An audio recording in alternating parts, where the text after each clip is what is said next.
బాబాసాహెబ్ అంబేద్కర్ గారు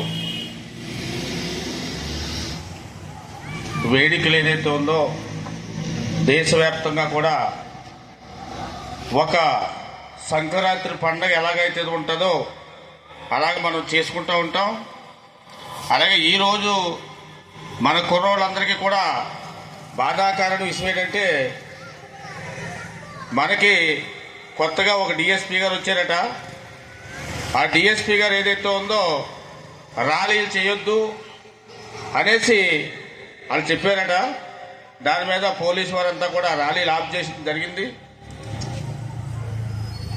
ఇది ఏదైతే ఉందో వచ్చి పండగకి ఏదైతే ఉందో మనం మాట్లాడతాం అంటే ఏదో జరిగిపోద్దని ఆపటం జరిగింది. ఇక్కడ ఏమీ జరగదు. మన మండలం ప్రశాంతంగా ఉంటుంది. చాలా సరదాగా చేసుకునే వాళ్ళు ఇక్కడ ఎవరు బుర్రలో పగిలిపోవు, ఎవరు చనిపోరు. సరదాగా కుర్రోళ్ళు ఏదైతే ఉందో బైకుల మీద వేళ్ల మీద సరదాగా తిరిగి ఈ రోజంతా కూడా గడిపేవాళ్ళం. ఇది ఎక్కడికక్కడే స్టేజీలు వేసుకుని మాట్లాడుకోవడమే పరిమితం అయింది. దీని విషయం మీద చాలా బాధాకరమైన విషయం. కుర్రోళ్ళందరూ కూడా చాలా మంది బాధపడుతూ ఉన్నారు. నేను రాజమండ్రి నుంచి వస్తున్నాను. ఇప్పుడు విషయం ఏంటంటే ఇలాంటి బాధలు ఎన్నో పడి మనందరూ కష్టాలు తీర్చడానికి ఆయన ఎంతో శ్రమపడి చదువుకుని చదువులో కూడా చదువుకునేటప్పుడు కూడా వెనకను కూర్చోబెట్టి కిటికీ పక్క నుంచి కూడా చదువుకున్న రోజులు ఉన్నాయట మహానుభావుడికి. కానీ మనకు తెలీదు, పెద్దలు చెప్తేనే విన్నాం. అంత కష్టపడితే ఈరోజు మన దేశమే కాకుండా అనేక దేశాల్లో ఆయన విగ్రహానికి ఆ దేశ ప్రధానమంత్రులు కూడా పూలమాల ఎత్తడం జరుగుతుంది. ఈరోజు మనమందరూ కూడా కలిసికట్టుగా ఉండి అలాగే యువకులందరూ కూడా బాగా చదువుకుని అల్లర్ల పాలు అవ్వకుండా మంచి పేరు తెచ్చుకుని మంచి ఉద్యోగాలు తెచ్చుకుని ఒక ఉన్నత స్థానంలో ఉండాలని నేను మనస్ఫూర్తిగా కోరుకుంటా ఉన్నాను. అలాగే చిన్న చిన్న వాళ్ళు ఏదైతే ఉందో ఒకవేళ కష్టపడలేని వాళ్ళు కానీ ముసలోళ్ళు అదే వికలాంగులు కానీ ఎవరికైనా ఏదైనా కష్టం వచ్చినట్టయితే మన నియోజకవర్గంలో ఉన్న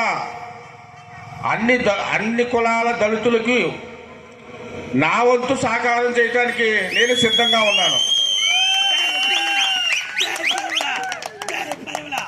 మనమందరం కూడా మన పిల్లల్ని జాగ్రత్తగా అదుపులో పెట్టుకుని మనం అందరం కూడా మనసులో అంబేద్కర్ ఆశయాలు నింపుకుని మన పిల్లల ప్రయోజకులు చేసుకోవాలి. నేను ఒక మామూలు సామాన్య కుటుంబంలో పుట్టినటువంటి ఒక పోలీసు ఆఫీసర్ పక్కన కూర్చుంటానంటే అది చాలా గర్వకారంగా ఫీల్ అవుతూ ఉన్నాను ఈరోజు. ఎందుకంటే ఆయన ఎంతో కష్టపడితే కానీ నా ఉద్యోగం రాదు, ఎన్నో అవమానాలు పడితే కానీ నా ఉద్యోగం రాదు. ఎందుకంటే మనం కోట్ల రూపాయలు లంచాలు ఇవ్వలేము, లక్షల రూపాయలు లంచాలు ఇవ్వలేము. అనేక మంది ఆఫీసులకు వెళ్ళినప్పుడు అవమానం పడుతూ ఉంటారు. ఇవన్నీ కూడా నాకు తెలుసు. అంటే మా పెదనాన్నగారు కూడా ఒక judge, high court judge Palivela Mojesh గారు ఆయన పేరు. మా సొంత మేనమావ ఫారెస్ట్ రేంజరు చిట్టుబాబు గారి పేరు ఆయన పేరు. వాళ్ళు కూడా ఎన్నో కష్టాలు పడుతూ నా చిన్నప్పటి నుంచి చూశాను. నేనంటే నాకు అంత చదువు లేదు కాబట్టి నేను ప్రజల్లో ఉండాలి, ప్రజలకి నా వంతు సహకారం చేసుకుంటూ మంచి పేరు తెచ్చుకోవాలి. ఎవరైనా లైన్ తప్పిన కుర్రోళ్ళు ఉంటే వాళ్ళందరినీ దారిలో పెట్టాలని నేను నిర్ణయం తీసుకుని సిపిఎంఎల్ పార్టీలోకి రావడం జరిగింది. అలాగే ఈరోజు సిపిఎంఎల్ పార్టీలో నేను గ్రామ కమిటీ నుంచి ఎదిగి ఈరోజు రాష్ట్ర స్థాయిలో స్టేట్ సెక్రటరీగా పనిచేస్తా ఉన్నాను. ఇవాళ అనేక కమ్యూనిస్ట్ పార్టీలు ఏవైతే ఉన్నాయో వీరబాబు చిన్న వయసు వాడికి స్టేట్ సెక్రటరీ పెట్టండి చాలా మంది అప్లికేషన్ పెట్టుకున్నారు నా మీద. ప్రజలకు సేవ చేస్తే ఎవరు అప్లికేషన్ పెట్టినా మన ఆపదది. ప్రజల దీవెనలు మన మీద ఉంటే ఎవడు ఆపలేడు. దానికోసం మనందరం కష్టపడితేనే మనకు ఫలితం ఉంటుందని మీ అందరికీ కూడా అంబేద్కర్ సాక్షిగా మీ అందరినీ కూడా మనస్ఫూర్తిగా అభినందిస్తా ఉన్నాను. మీరందరిలో మార్పు రావాలి. అలాగే మన దళితులకు ఏదైతే ఉందో అనేక కులాలు అనేక వర్గాలు ఉంటాయి. ఇవన్నీ మనకు అనవసరం. మనం ఎవరు ఎస్సీ, ఎస్టీ, బీసీ, ఓసీ ఇందులో మైనార్టీ వర్గాలన్నీ కూడా దళిత సంఘాల కింద వస్తాయి. లేనంటి వాళ్ళందరూ మనం కలిసికట్టుగా ఉంటే మనం గెలిపించుకున్న ఎమ్మెల్యేని కానీ ఎంపీని కానీ మినిస్టర్లు కానీ సీఎంని కానీ నిలబెట్టగలిగే దమ్ము మనకు ఉంటుంది.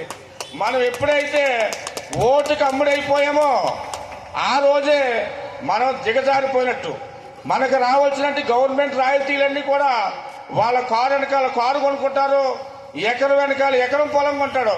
మనం జీవితాంతకాలం కూడా 2,000 రూపాయలు తీసుకుంటే వాడి పొలంలోకి పనిలోకి వెళ్తానే ఉండాలి. మనం దీన్ని దృష్టిలో పెట్టుకోండి. అందరూ కూడా అందరిలోనే మార్పు రావాలి. మనందరం కలిసికట్టుగా ఉంటే మనం ఏదైనా సాధించుకోవచ్చని ఈ అవకాశం ఇచ్చిన ఇక్కడ అంబేద్కర్ యూత్ సంఘం కుర్రోళ్ళకి, ఇక్కడున్న మహిళలకి అందరికీ నా హృదయపూర్వకంగా ధన్యవాదాలు. జై భీమ్, జై భీమ్.